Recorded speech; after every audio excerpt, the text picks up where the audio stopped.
Ginevra dhe D'Antuono ndodheshin në një bar në periferi të Milanos. Të dy po luanin në makinetat e fatit, krah për krah. Vazhdonin të hidhnin monedha dhe të tërhiqnin dorezën, por fitimi i parave nuk ishte qëllimi i tyre. Ishin të zhutur në një bisedë të gjallë, duke u përpjekur të mos tërhiqnin shumë vëmendjen e klientëve të tjerë. Atë ka ikur mendja Giuseppe. Pse insistove kaq shumë që të takoheshim në këtë vrim të ndyrë për të folur sumësi? E di mirë se, nëse Togeri Mazzucchelli merr vesh që jemi ekspozuar kështu, duke u takuar bashkë në një vend publik, do të na thyej këmbët. Mos u shqetëso, Ginevra.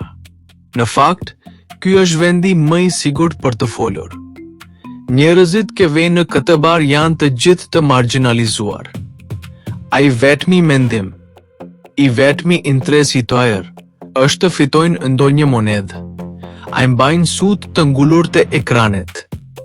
Po të zhvisheshe krejtësisht lakurik tani, as që do ta vinin re.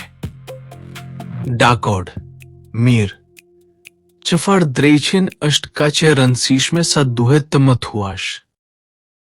Dua të tërhiqem nga skuadra e ekzekutorëve. Kam një ndjesi të keqe.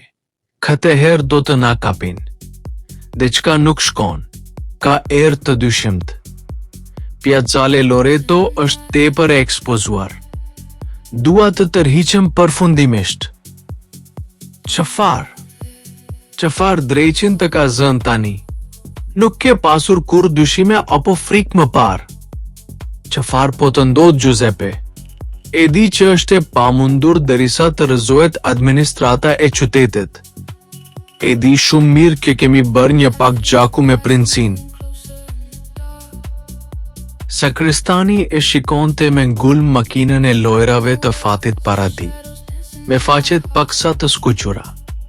Ginevra, e cila po e vëzhgonte dhe priste një përgjigje, e vuri re me një herë këtë. Ajo uli kokën ndërsa shikonte edhe ajo makinën. Pastaj u kthye nga burri në të gjathën e saj, duke zbuluar syt e gjelbër të rrethuar nga damarët e kuq, të dallueshëm, të muzlefit. Nuk mund ta besoj. Je dashuruar. Kush është burri me fat? D'Antuono ndaloi së tërhequri dorezën. I mbështeti grushtet e shtrënguara te xhami i makinës. Pastaj i ngriti duart, i hapi dhe i vendosi si kup mi fytyrë, duke i mbuluar ato plotësisht. Pra, Giuseppe, do të më tregosh se kush është burri me fat apo jo? Gruaja e përsëriti pyetjen, me një buzëqeshje përbuzëse. Sakristani u kthye nga ajo me një vështrim të zbrazët e të largët në sy. Pastaj hodhi sut sërish te makina. E tërhoqi dorezën poshtë me forcë dhe u largua pa i thënë lamtumir shoqes së tij. Një kaskad monedhash u derdh nga makina, disa prej të cilave ranë në dyshime, duke shkaktuar një zhurmë që tërhoqi vëmendjen e një gruaje të moshuar që qëndronte pas tyre. Edhe ajo po luante në një makinë, me shpresën e dëshpëruar se do të fitonte diçka. Ginevra uli sërish kokën ndërsa shikonte makinën, pastaj u largua. Gruaja e moshuar e shfrytëzoi rastin për t'i futur në xhep monedhat e lëna pas dore. Në një apartament luksoz në qendër të Milanos, princi Montero, i veshur me mantelin e tij të zakonshëm prej sateni shumë ngjyrësh, e mbylli kutin blu që përmbante medaljen Ambrogino d'Oro dhe e vendosi mbi një raft, pranë dy vibratorëve roz. Më pas u ul në koltuk, mori telekomandën, shtypi një buton dhe u zhyt në mendime, ndërsa tingujt e pshërëtimave të kënaqësisë mbushën ajrin. Ai kam admiruar gjithmonë gratë, gjatë gjithë historisë.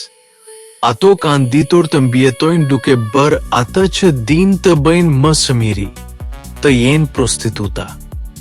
Në ditët e sotme, ato e shesin trupin e tyre më shumë se kurrë. Mjafton të shohësh do revist apo platform të rrjeteve sociale. Gjithmonë gjen ndonjë foto nudo ose ndonjë imazh ku ato pozojnë si lavire rrugësh. Dhe mua më pëlqejnë kur silen si kurva të tilla. Qofshin duke buzë e qor apo gati për të derdhur lot. Ato e din gjithmonë saktësisht se çfarë duan të arrijnë. Megjithatë, Zoti i ka dënuar që të mos gjejnë kur kënaqësi të vërtet në seks, ose të paktën janë mësuar aq shumë ta shtiren sa ke nuk e njohin gëzimin as kur e gjejnë atë. Kjo vlen për të paktën 1 në 5 gra. Në thellësi të shpirtit, në fakt, më vjen pak keq për to. Mjafton të shohësh ato të mjerat që shtiren sikur përjetojnë orgazm në filmat porno. Princi Montero di Prezzemolo po zhiste mendimet e tij në ide të mërshme për gratë, ndërsa shikonte një film pornografik në televizorin e tij gjigant, Megaplasma. Një film nga aktori, producenti dhe regjizori i tij i preferuar, Pierre Woodman. Zot, sa e dua Pierren. Ndërsa i penetron në mënyrë anale, ai u jep shpulla të fuqishme në të pasme, në shpinë dhe në fytyrë, kudo dhe ato duhet të shtiren sikur u pëlqen. Po, vërtet më vjen keq për gratë, por më pëlqen jashtë mase kur ato lejojnë të keq trajtohen në atë mënyrë përpara të pista. Shërbëtori i tij besnik, Silvio, i veshur gjithmonë me frak blu dhe jelek gri, hyri në dom dhe e pyeti zotrin e tij. A ti fus brenda gratë e reja, me ngjyrë që porositet prink? Patjetër. Besoj se janë të virgjëra dhe din pak italisht?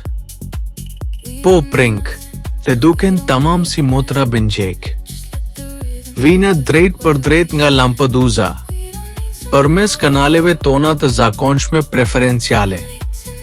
Tashme i kam trajnuar imtësisht dhe shpejt se si tu kënaqin. Montero mezi pati kohë ta fik ekranin e televizorit para se 2 gra të reja me ngjyrë, krejtësisht të zhveshura, të zinin vendin e shërbëtorit në dom. Ato e shikonin me frikë burrin me set të akullt. Ai u ngrit në këmbë, mori 2 vibrator nga një raft dhe ia dha nga një secilës prej tyre. Më pas hoqi mantelin dhe ul sërish në koltukun e tij, krejtësisht lakurik. Hajde tani mos keni frikë. Shtrihuni në tapet, pikërisht këtu para meje, dhe luani pak. Më argëtoni dhe do të shpërbleheni buxharisht.